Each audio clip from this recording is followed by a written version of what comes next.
Next to go will be Mr. Mohan Pereira, scientist, PhD in biochemistry, who has done research on science, and he will share his views on. Thank you, Father Julian. First of all, let me begin by thanking Father Julian Patrick for inviting me to be among this very erudite group of discussants, and to provide the perspective of science to this discussion. Now, as our previous speakers, Father Niranta and Professor Meemana, have indicated, science deals with the tangible. It's not abstract. Scientists deal with only things that can be touched and felt and seen and observed and tested and proven. Now, the vast body of science that we have in the world today, since science began in early China and ancient Greece and developed, burgeoned in the Middle Ages and became a systematic discipline, science has generated an enormous body of information, most of which can be seen and proved.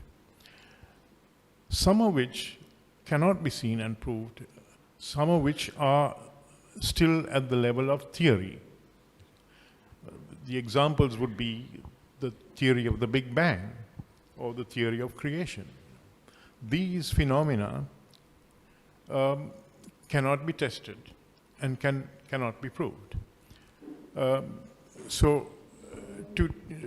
Scientists, when they indulge in their work, when they get involved in their work, they do not talk about spiritual or supernatural or God or anything like that. They confine themselves, as Professor Meemana said, to the material, to matter. Okay.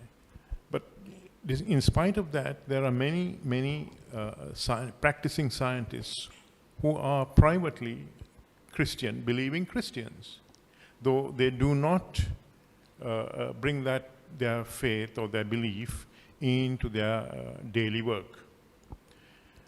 Now, in this whole body of information that we call science that we have today, there are major areas where there is no proof.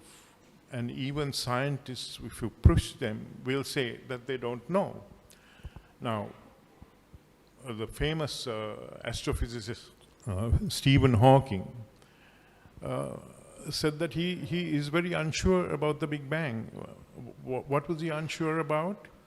Now, the Big Bang, they say, took place about 13.8 billion years ago, right? 13.8 billion years ago. And they say the universe is expanding. Now, if the universe is expanding, continually expanding, then it must have come from some origin. If you work backwards along the expansion to the beginning, to the very beginning, they say it was in an infinitesimally small entity. All the matter in the universe, they say, was condensed into something smaller than a pinprick, which they called a black hole. And they say that the astrophysicists say that this black hole then exploded and it became what is called a singularity and produced all this matter that the whole universe is made of. Now, scientists will talk about this singularity and the explosion, which they call the Big Bang, but they don't know anything before that. And they don't know what triggered it off. So there's a big gap in the knowledge there, and no one will ever conjecture what happened before or what triggered off the explosion. Another example would be the theory of evolution. Now, there is definitely a fossil record, right? That there were primitive forms of life early on. Life is supposed to have evolved. Now, the planet Earth took its present shape about 4.5 billion years ago.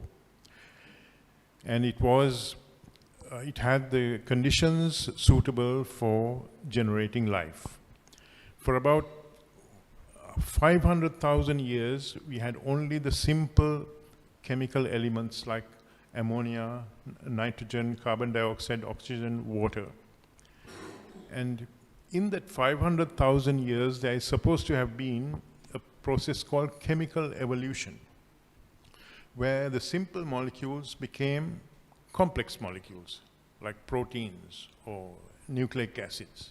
Right? They say that it was lightning and various high temperatures and various forces that brought these chemicals together to form complex molecules. And during then there is a transition from chemical evolution to biological evolution, where the complex molecules became living organisms. And those organisms, from simple single-celled organisms, evolved into complex multi-celled organisms. Now, no one understands where the bridge is between chemical evolution and biological evolution. Where was the spark of life? When did life begin? Right? No one can answer that question. Who introduced the life into those inert chemical molecules and made them come about as living organisms with the capacity to replicate? No one knows. And so these are major questions that science confronts in a very sort of ambiguous way. It tackles them in a very tangential way, and scientists do not really want to admit to a spiritual being or anything like that. Then there is the other question that biological evolution has taken place now for 4 billion years, right? From simple single-celled organisms to the complex people that we are today in a period of 4 billion years. Now, if all those changes that were necessary for simple single-celled organisms to become complex entities like ourselves, every change has to be mediated by a mutation in the genetic material, right? And if every one of those mutations was a random event, there simply is not the statistical probability that those changes would take place in a period of 4 billion years.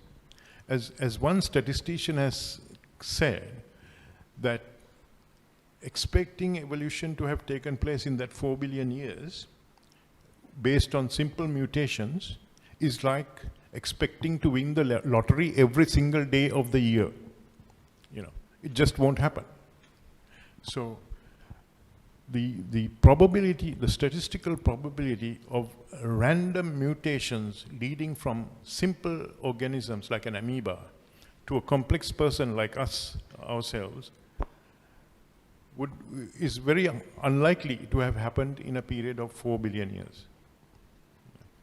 So these are some of the challenges that exist in the area of science, and which are big gaps in the knowledge.